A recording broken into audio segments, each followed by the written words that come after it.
I have had this conversation so many times, I'm fed up of it. Where does African art belong? We've had Brits telling us that they love African artifacts and they did not steal them and they are at home in British museums. Now you have somebody on French television telling us that it wasn't stealing, it was looting, but you know, African artifacts still belong in these European museums. What do you know about African art? What do you know about the significance? What do you know about the spirituality? What do you know about the meaning, the value? What do you know about it that you're holding on to it? Artifacts that were stolen from Ghana, from Nigeria, from different parts of West Africa during a very difficult period, during the slavery and colonization period, are still being clinged onto by these Western powers. I want to keep this video very brief because this is something that, this is a conversation we'll never finish today, but it's very important that we talk about it. The big question is, where does African art belong? Let that sink in. Where does African art belong? Let's say the answer together. Africa. It will surprise you that it's not that simple. People have found ways of rationalizing where African art belong, and that place is not Africa. Earlier, I spoke to the Culture Secretary, Oliver Dowden, and I began by asking him whether he thought the stolen Benin bronzes should be owned by Nigeria. Well, I think that they properly reside in the British Museum. Now, that doesn't mean to say that we shouldn't work with the government in Nigeria to see how we can share it with them. Forgive me, and I understand sharing, but they were stolen. Do you not think that they should be owned by the people that they were stolen from in the first place? Well, I think that the problem with this, and of course, if we go back to things that happened in the 19th century and judge them by our values of today, it's completely unacceptable. But my concern about this is, where do you actually draw the line with this? The collections of our great national institutions have been developed over many, many centuries, in many times in questionable circumstances. I think the question now is about what we do with these. I love the Benin bronzes. I've seen them many times throughout my life, and I think them being in the British Museum, which is a world repository of heritage, allows people to see it. But look, that doesn't stop us from sharing it. Okay, but ownership is key, right? Yeah. And the Nigerians say that when they get them back, they would almost certainly be happy to loan them back to you. But the fundamental problem is that they were stolen from the Nigerians and they want to own them. I completely accept that they were acquired at a time of rampant colonial expansion in Africa, in circumstances that I'm not in any way going to sort of defend or condemn with the values of the 21st century. I think, though, the more important question is how we ensure that the world can enjoy this marvellous heritage. A letter will soon be sent, mandated under international law by the Nigerian government, to the British Museum, formally requesting return. You and I know that that would also require laws, the Heritage Act and the British Museum Act, to be revoked or at least amended. Is that a realistic prospect? No, we have no plans for doing that. There was a time while I was doing research, so many years back, I bumped into a video of a British minister who was saying he loves these artifacts, he loves these statues, he loves them. What do you love about what you don't know? What do you know about the artifacts that were stolen from Benin? What do you know about them?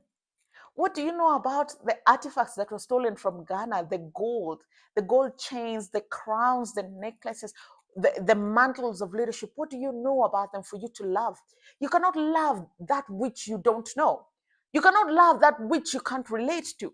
On what level is a white man from Britain relating to an artifact that was stolen in Nigeria? On what level? Colonization? Slavery? On that level?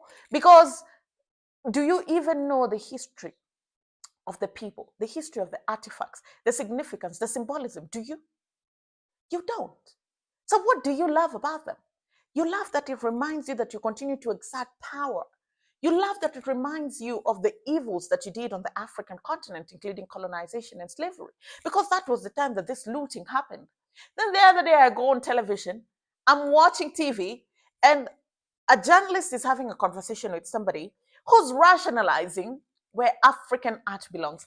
And I found this fantastic edit of Chimamanda Ngozi Adichie countering that argument. Listen to it. These artifacts, who do they belong to? They belong to the museums where they are now. Where do Africa's treasures belong? Now imagine this headline differently. Imagine if it said, where do Germany's treasures belong? But if they were stolen? No, they were not stolen. It was looting, yes, but there were the looting of war was legal. I don't get this distinction between looting and stealing. No, it was stolen if you want, but in the 19th century, in the 18th century, in 17th century, during all the wars, art was stolen. So we must give back everything or nothing. The courage to say we were wrong.